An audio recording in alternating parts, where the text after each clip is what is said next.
हाय, मैं राहुल सर आपके सामने वॉइस का पार्ट 3 तक आपको हम वीडियो अपलोड कर चुके हैं। आज उसके आगे हम देखते हैं। आपको इसके पहले वाले वीडियो में बताया गया था passive of interrogative sentence beginning with WH word कि WH वर्ड से जो इंट्रोगेटिव सेंटेंस बनता है उसका हम पैसिव कैसे बनाते हैं। और आज है इंट्रोगेटिव सेंटेंस जो बनाएंगे हम लोग वो ऑक्सिलरी वर्ब से बनाएंगे और उसका पैसिव बनाना सीखेंगे। और आपको मालूम है कि टोटल ऑक्सिलरी वर्ब की संख्या 24 होती है मॉडल वर्ब को मिलाकर, क्योंकि मॉडल वर्ब भी ऑक्सिलरी वर्ब का ही रूप होते हैं। आइए देखते हैं। सबसे पहले इस टॉपिक को यहाँ पे देखते हैं कि इंट्रोगेटिव ऑक्सिलरी वर्ब से मेरा बन रहा है। सबसे पहले आप क्या कीजिए कि यहाँ पर जो सेंटेंस है, सेंटेंस को भी पहले हम समझ लेते हैं तो रूल खुद ब खुद बाहर निकल आएंगे। आपको सबसे पहले मैं बता दूं, एक चीज क्लियर कर दूं कि हम पहले वाले वीडियो में बोले थे और ये नियम है कि सहायक क्रिया अगर एक्टिव वॉइस में हो तो उसे पैसिव में पहले उसे जेरॉक्स कर लिया जाता है सिंगुलर प्लूरल देखते हुए, और उसके बाद फिर हम बी फॉर्म प्लस V3 का प्रयोग करते हैं। ओके, लेकिन सहायक क्रिया की संख्या होती है 24, तो अब 24 को जेरॉक्स नहीं कर सकते हैं, उसमें से 3 घटा दीजिए और 3 जो आपका होता है वो होता है डू, और एक होता है डज, और एक होता है डिड। इसको हम कभी जेरॉक्स नहीं करते, डू डज डिड को कभी भी नहीं है। अब बाकी जो 21 बच गया इसको हम जेरॉक्स कर लेते हैं। लेकिन डू डज डिड जब एक्टिव वॉइस में हो तो पैसिव में हमें डू डज या डिड दिखना नहीं चाहिए। अगर एक्टिव में डू डज डिड रहता है तो इसे हम बदल देते हैं। डिड को हम बदल देते हैं वाज या वर में, डज को हम बदल देते हैं इज में, और डू को हम बदल देते हैं एम या आर में। इतना में हम बदल देते हैं।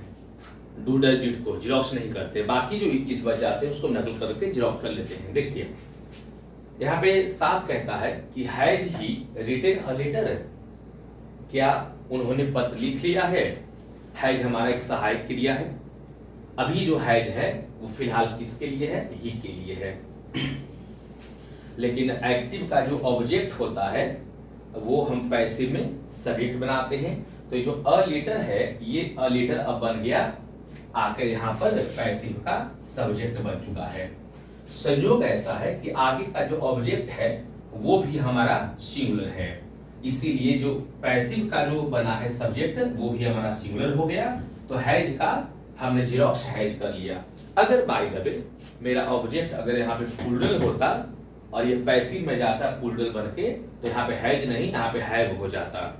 अगर ऑब्जेक्ट मेरा प्लूरल रहता तो, क्योंकि वो ऑब्जेक्ट ही है जो पैसिव का सब्जेक्ट बनेगा, लेकिन संयोग है कि ये भी सिंगुलर है तो हैज का हैज ही हो गया। चलिए, तो हैज को हमने जेरॉक्स कर लिया, ऑब्जेक्ट को हमने सब्जेक्ट बना दिया। अब पैसिव की संरचना में सबसे बड़ा चीज होता है बी फॉर्म प्लस V3 का।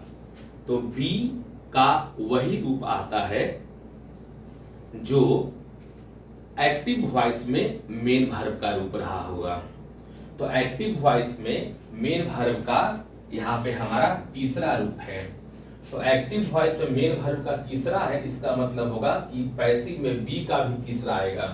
तो बी का तीसरा हो गया बीन, और इसी मेन वर्ब का फिर से बगल में तीसरा, तो हो गया बी प्लस V3। हमारा यहाँ पर पैसिव वॉइस निकल के सामने चला आया। यानी एक साफ रखिएगा कि एक्टिव वॉइस में मेन वर्ब का जो रूप होता है वही रूप पैसिव वॉइस में हमें बी का देखने के लिए मिलना चाहिए। और फिर मेन वर्ब का बगल में तीसरा बिठा देंगे, और ही था तो यहाँ हमने कर दिया बाय हिम। अभी नीचे भी एक और है, इसको देखिए क्या कर रहा है। Can you solve this question, क्या आप इस सवाल को हल कर सकते हो।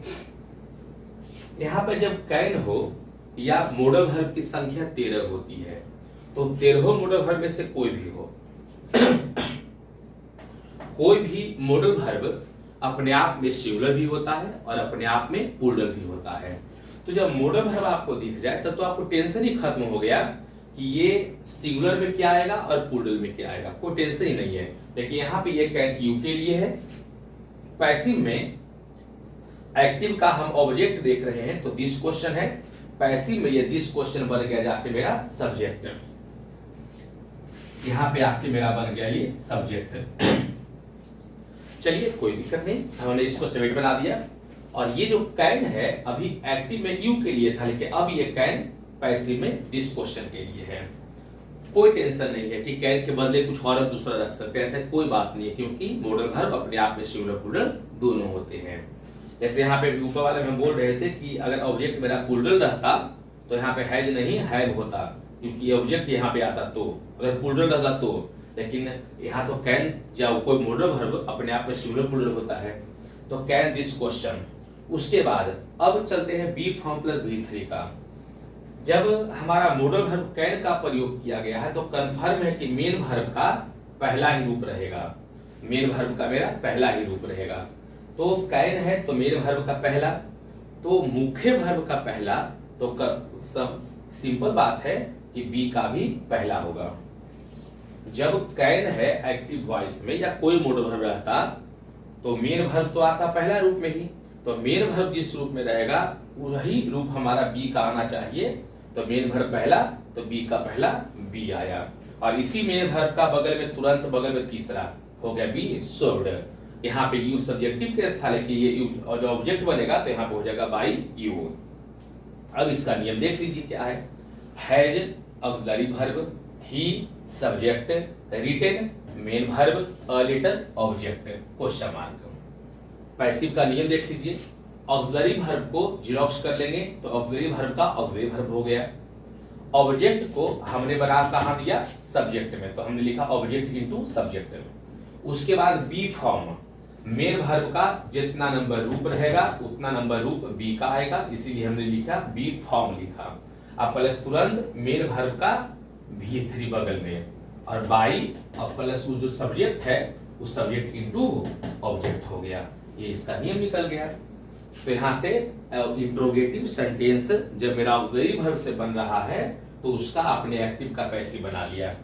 अब थोड़ा सा चलते हैं, ये तो ऑक्सिलरी वर्ब हमने बोला जीरोक्स कर लीजिए, लेकिन इसी ऑक्सिलरी वर्ब में आपको हमने अपवादित बताया कि इसी में डू डज या डिड भी आता है, डू डज या डिड भी आता है, जिससे हम जीरोक्स नहीं करते, जो यहाँ पे लिखा हुआ है। डू डज या डिड आपका एक्टिव में रहेगा तो जीरोक्स नहीं करेंगे, इसको बदल देंगे स्थिति के अनुसार इज, एम, आर, वाज या वर में।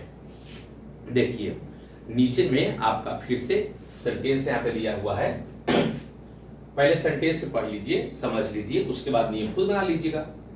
कहता है does he write a letter, क्या वो पत्र लिखता है, does he write a letter, does लिखा है, ये जो ही है ये मेरा सिंगुलर सब्जेक्ट है, और सिंगुलर में वर्ब का पांचवा रूप आता है। इंट्रोगेटिव इसलिए वर्ब पहले चला गया। Does he write a letter, आप डज को जीरोक्स नहीं कर सकते, ये डज जो है ये ही के लिए आया है, तो डज को जीरोक्स नहीं कर सकते, डज तो वर्तमान हो गया, तो स्थिति अनुसार अब बदलना होगा आपको इज, एम, आर में। तो अ लेटर जो यहाँ पे आपका ऑब्जेक्ट है, यहाँ पे जो अ लेटर ऑब्जेक्ट है, इस ऑब्जेक्ट को आप बना दीजिए पैसिव का सब्जेक्ट। तो अ लेटर सिंगुलर, यहाँ पे हो गया सिंगुलर, तो यहाँ पर आप क्या कीजिए कि यहाँ पर बी का औलाद लिखिए। ये जो इज हम डू डज या डिड को बदलेंगे स्थिति अनुसार इज, एम, आर, वाज, वर में, तो ये इज, एम, आर, वाज, वर जो है ये अपने आप में बी का औलाद है।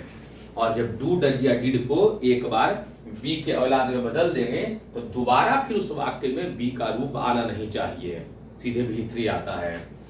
तो यहाँ डज है पांचवा रूप, V5, तो हमने ऑब्जेक्ट देखा, सब्जेक्ट बनाया ऑब्जेक्ट को, तो संयोग से ये भी मेरा सिंगुलर मिला, तो डज V5, तो यहाँ पर बी का पांचवा रूप होता है ईच, तो हमने ईच लिखा। एक बार तो बी का औलाद हमने कन्वर्ट कर दिया, अब सीधे हमको V3 चाहिए, तो मेन वर्ब यहाँ पे हो गया राइट, तो राइट का V3 रिटेन, और ही है तो बाई हिम, क्वेश्चन मार्क। इसमें देखिए डिड है, एक चीज ध्यान रखिएगा, डिड हमारा पास्ट होता है V2, और जब डिड रहेगा तो डिड को बदल दिया जाएगा वाज वर में, और डू और डज मेरा प्रेजेंट होता है V1 और V5, प्रेजेंट को बदल दिया जाएगा इज, एम, आर में, इसको बदल दिया जाएगा इज, एम, आर में। तो यहाँ पे लिखा गया did you solve this the question, did हमारा V2 है, यानी बी का जो हम रूप चेंज करेंगे, डीड को जीरोक्स नहीं कर सकते, तो जो हम रूप बदलेंगे वो वाज या वर का होना चाहिए। तो यहाँ पर द क्वेश्चन जो ऑब्जेक्ट है, इसको जब हमने यहाँ पे सब्जेक्ट बनाया, तो ये जो सब्जेक्ट बना द क्वेश्चन, ये हमारा हो गया सिंगुलर, और डीड जब रहेगा तो हम बदलेंगे वाज या वर में, तो सिंगुलर, तो इसीलिए हमने वर नहीं लिख के वाज लिखा। एक बार बी का औलाद आप यहाँ पे लिख चुके हो। अब जब एक बार डीड को आपने बी के औलाद बदल दिया, तो दोबारा बी का औलाद दिखना नहीं चाहिए, तो वाज द क्वेश्चन, अब मेन वर्ब जो है उसी का V3 सोल्ड, और यू जो यहाँ पे सब्जेक्ट है उधर चल जाएगा बाई यू करके। इसका मतलब ये हुआ कि जिस पैसिव वॉइस के विकल्प में डू डज या डिड दिखेगा, वह विकल्प सबसे पहले गलत माना जाएगा, क्योंकि डू डज या डिड को हम पैसिव वॉइस में जीरोक्स कभी नहीं करते, उसे हम बी के औलाद में बदल देते हैं, और उसके बाद दोबारा बी का औलाद फिर दिखना नहीं चाहिए, सीधे V3 आता है। तो देखिए यहाँ पर डू डज या डिड है, हमने डिड को बदल दिया वाज या वर में। डिड आपका V2, तो ये भी दोनों हो गया बी का V2। डज आपका V5 है, तो यहाँ पे बी का V5 हो गया इज। डू आपका V1 है, तो डू यहाँ V1, तो बी का V1 हो गया M और R, यानी सब मिलाकर डू या डज रहेगा तो इज M R में, और डिड रहेगा तो वाज या वर में बदल देंगे। इस ऑब्जेक्ट को ले आए इधर, ऑब्जेक्ट इनटू सब्जेक्ट, और मेन वर्ब का सीधे V3 हो गया, और by plus subject into object question mark. तो ये हमने देखा कि किस तरह से डू डज डिड से भी इंट्रोगेटिव शुरू होता है, तो उसका हम पैसिव बनाते हैं। मैं एक बार फिर क्लियर कर दूं कि डू डज डिड को कभी भी जीरोक्स पैसिव में मत कीजिएगा, उसके बदले बी का औलाद आता है इज एम आर वाज या वर, और जब एक बार बी का औलाद आप लिख दीजिएगा डू डज या डिड के बदले, तो दोबारा बी का कोई औलाद लिखना वाक्य में नहीं चाहिए। चलिए यहां से हो गया। अब देखिए आगे इसी में एक और है आपका passive of causative verb. Passive of causative verb आपको हम कॉजेटिव वर्ब पढ़ाए थे। कॉजेटिव वर्ब में बताए थे double party causative, triple party causative और multiple party causative. Double party causative में कम से कम 2 लोग चाहिए, तो उसमें एक सेंटेंस आपको ऐसे हम दिए थे करके कि ही मेड मी वीप, उसने मुझे रुला दिया। फिर और भी दिए थे साथ को, वह मुझे रुलाता है, वह मुझे रुला देगा, या वह मुझे हंसा देगा, ऐसे करके वह मुझे हंसा सकता है। तो वहां पे एक सेंटेंस का डबल पार्टी कॉजेटिव का नियम था कि सब्जेक्ट रहेगा, मेक रहेगा, मेक फॉर्म, फ्रॉम नहीं ये फॉर्म है, मतलब स्थिति अनुसार मेक हो सकता है, मेक्स हो सकता है, मेकिंग हो सकता है, मेड हो सकता है, कुछ भी हो सकता है, और प्लस तुरंत ऑब्जेक्ट। और ऑब्जेक्ट के बाद कहते हैं लोग कि वर्ब के बाद ऑब्जेक्ट आता है, लेकिन डबल पार्टी कॉजेटिव में ऑब्जेक्ट के बाद भी बनाता है। एक चीज हमेशा याद रखिएगा कि जब वाक्य में मेक का प्रयोग हो, मेक का प्रयोग हो, तो इनके बाद V1 का प्रयोग किया जाता है, एकदम ध्यान में रखिएगा। एक सवाल आप यहां कर सकते हैं कि सर सिर्फ मेक ही है जो V1 अपने बाद लेता है, तो बिल्कुल नहीं, और भी बहुत सारे हैं। मेक हो गए, एलिटी लेट हो गया, हैड बेटर हो गया, हैड सुनर हो गया, माइट एज वेल हो गया, हैड एज सुन एज हो गया। ये सब ऐसे हैं जिनके बाद V1 प्रयोग किए जाते हैं। तो ये चीज हम देख लिए। यहाँ पे लिखा ही सब्जेक्ट, मेक फॉर्म, पास्ट में तो मेक फॉर्म का V2 मेड हो गया, ऑब्जेक्ट हो गया मी, और V1 हो गया वीप, उसने मुझे रुला दिया, उसने मुझे रुला दिया। अब अगर हम पैसिव बनाने चलते हैं तो देखिए पैसिव इसका कैसे बनता है। पैसिव में क्या करना है कि ही मेड में वीप, जो मी है ना आपका, ये था जो एक्टिव में जो मी ऑब्जेक्ट है, इसको आप पैसिव का बना दो सब्जेक्ट। उसके बाद क्या करना है कि ये जो आपका मेड है वर्ब का दूसरा रूप, तो आपको मालूम है कि मुख्य वर्ब का जितना नंबर रूप एक्टिव वॉइस में होगा, उतना नंबर ही रूप पैसिव में बी का आता है। तो ये V2 है तो वाज या वर आएगा, बी का दूसरा रूप वाज या वर होता है, तो आई है तो आई के साथ क्या लाएगा, वाज लाएगा। ये बी का औलाद हो गया, अब प्लस इसी का V3 मेड, तो बन गया B plus V3 passive voice. Main verb का जो रूप रहेगा एक्टिव वॉइस में उतना नंबर रूप ही आता है बी का पैसिव वॉइस में। अब ऊपर से इसी मेन वर्ब का बगल में तीसरा रूप। उसके बाद ही है सब्जेक्ट, तो इसको हमने भेज दिया यह बाय हिम में कर दिया। अंतिम वाला जो V1 बचा हुआ है आपका वो पैसिव वॉइस में आ जाता है 2 प्लस V1 बनकर। बस एक इसमें लग जाता है प्रीपोजिशन एक्स्ट्रा TO2 लग जाता है। अब यहां सोचिए कितना ये नाजुक स्थिति पैदा कर देता है।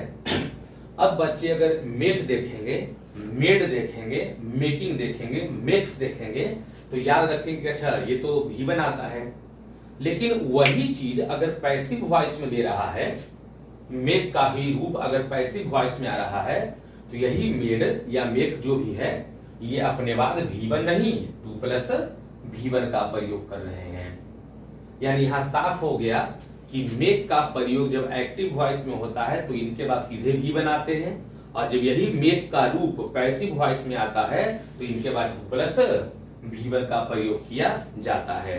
जैसे पीछे वाले क्लास में आपको बताए थे एक चीज कि आमतौर पर ऑर्डर, एडवाइज, प्रोहिबिट, रिक्वेस्ट के साथ प्रीपोजिशन नहीं आते हैं, लेकिन अगर आप इन्हीं शब्दों को पैसिव वॉइस में बनाइएगा, you are requested to, you are prohibited to, you are advised to, तो इस अवस्था में यहाँ पे टू का तो प्रयोग करना पड़ रहा है।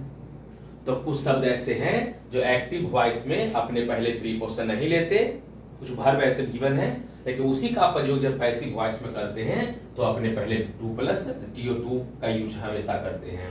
एक और देखिए, नीचे बोल रहा है I can make you dance, मैं तुम्हें नचा सकता हूँ। डांस की जगह पे डिस्ट्रॉय लिख लो तो मैं तुम्हें बर्बाद कर सकता हूँ, ऐसा बोल सकते हो। तो इसमें क्या है, इसमें आई हो गया आपका सब्जेक्ट और यू हो गया आपका ऑब्जेक्ट। तो यू को सबसे पहले बना दो पैसिव का सब्जेक्ट। आपको बताए थे ना कि अगर सहायक क्रिया रहेगा तो इसको हम जीरोक्स कर लेंगे। तो ये जो कैन है आपका, ये तो सब के लिए सिंगुलर प्लूरल सब में आता है, तो सबसे पहले आप ना मॉडल वर्ब जो सहायक क्रिया है उसको आप जीरोक्स कर लो। अब चलिए बी फॉर्म प्लस V3 में, तो जब मॉडल वर्ब है तो पक्का है कि V1 ही आया होगा मेन वर्ब का, और जब मेन वर्ब का V1 होगा तो बी का भी V1 ही आएगा। मुख्य वर्ब जितना नंबर रूप में रहेगा उतना नंबर रूप ही बी का आएगा। तो बी जब मॉडल वर्ब के बाद V1 है तो बी का V1 बी होगा, और इसी मेन वर्ब का बगल में V3, मेक का V3 क्या हो जाएगा, मेड हो जाएगा। क्लियर ना। और ये जो आपका डांस V1 है अंतिम वाला, जो मेक के बाद V1 आता है एक्टिव में, उस V1 को हम बदल देते हैं 2 प्लस V1 में, और जो आई है सब्जेक्ट उसको बना देते हैं ऑब्जेक्ट बाई मी में। तो ये इतना तक आपका नॉर्मल टॉपिक था वॉइस का। क्लियर ना, ये आपका वॉइस का नॉर्मल टॉपिक है। अगले भाग में आपको हम मेन टॉपिक से रूबरू कराएंगे, और आगे का टॉपिक जो भी आपको वॉइस को मिलेगा यहां से आप में स्टार्ट करेंगे नेक्स्ट पार्ट में facts and rules of voice.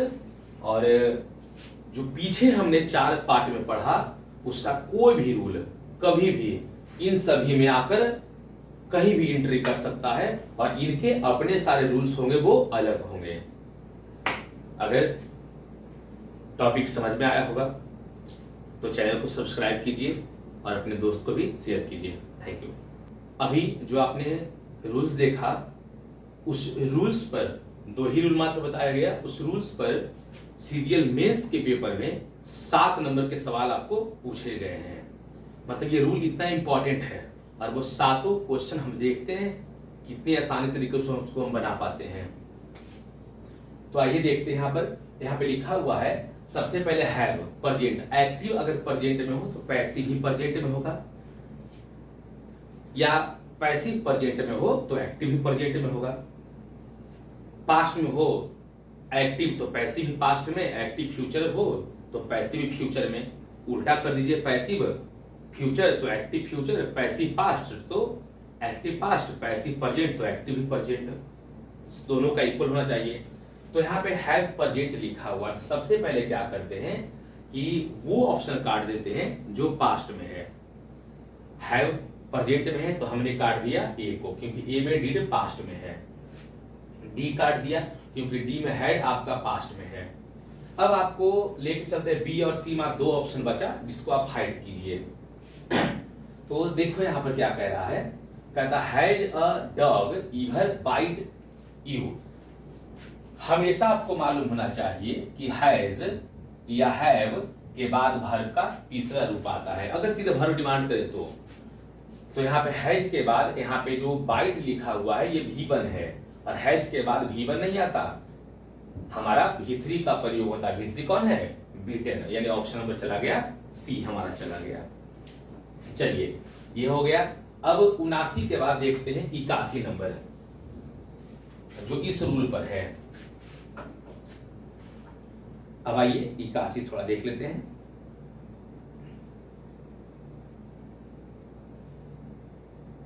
ये रहा 81।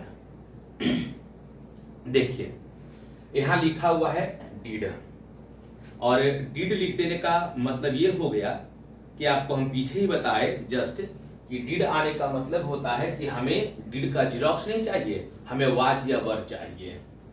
तो संयोग से यहाँ पे डीड का जेरॉक्स नहीं है, लेकिन डीड हमारा पास्ट है, तो हम सबसे पहले इज वाला को काट देंगे।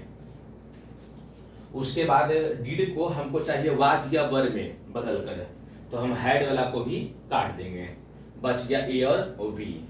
तो उसके बाद देखिए हमने आपको एक और चीज बताया था कि जब डीड को हम वाज या वर में बदल देते हैं तो दोबारा हमें बी का औलाद नहीं चाहिए।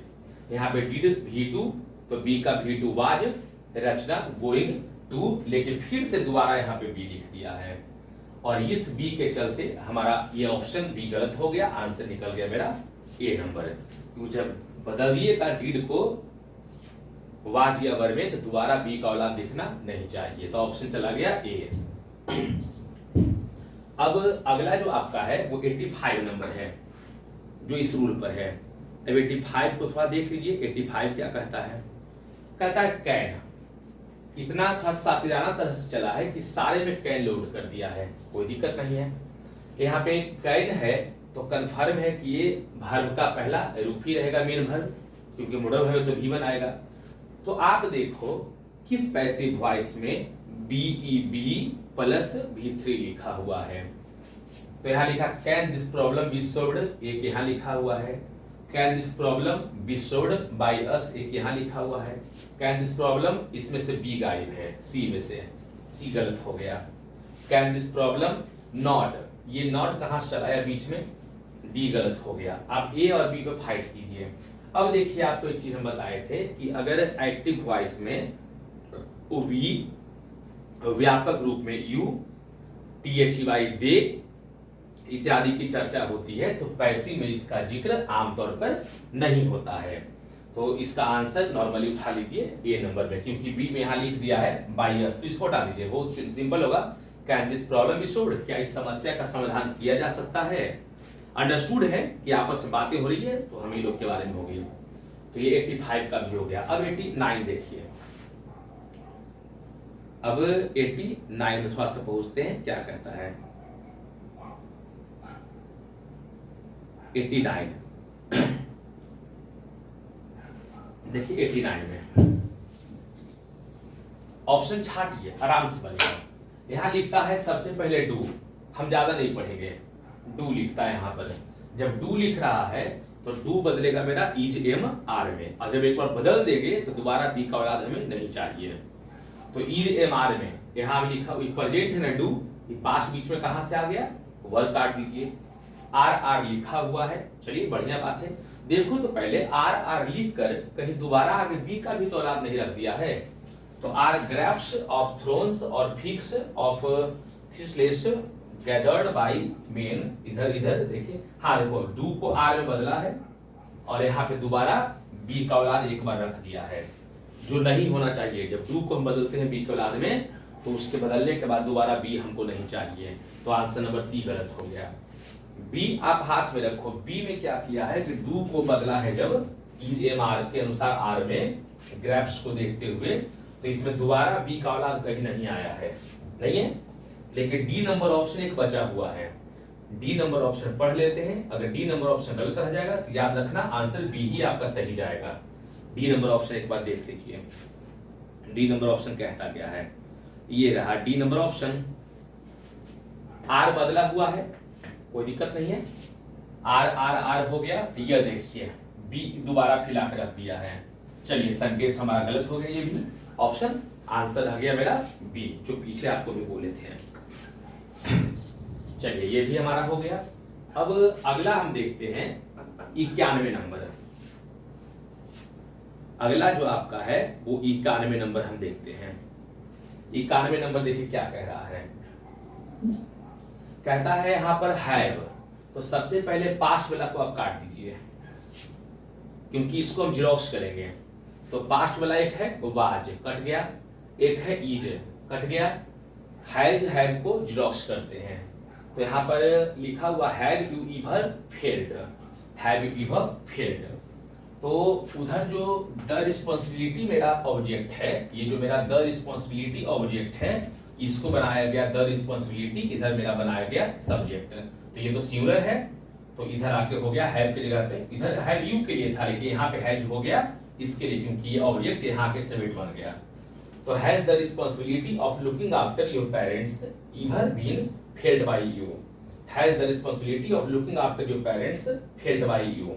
इसमें मुझे लग रहा है कि यहाँ पर पैसिव में इसमें बीन को हटा दिया। हाँ देखिए, has the responsibility of looking after your parents, question में आपका लिखा हुआ था इभर, जो आपका बी नंबर में इभर कहीं भी नहीं है, गायब कर दिया। ऊपर से आपको बी का भी रूप गायब कर दिया है, इसका मतलब बी गलत हमारा हो गया, ये हमारा बी गलत हो गया। आंसर मेरा निकल कौन गया था, आंसर नंबर ए निकल गया।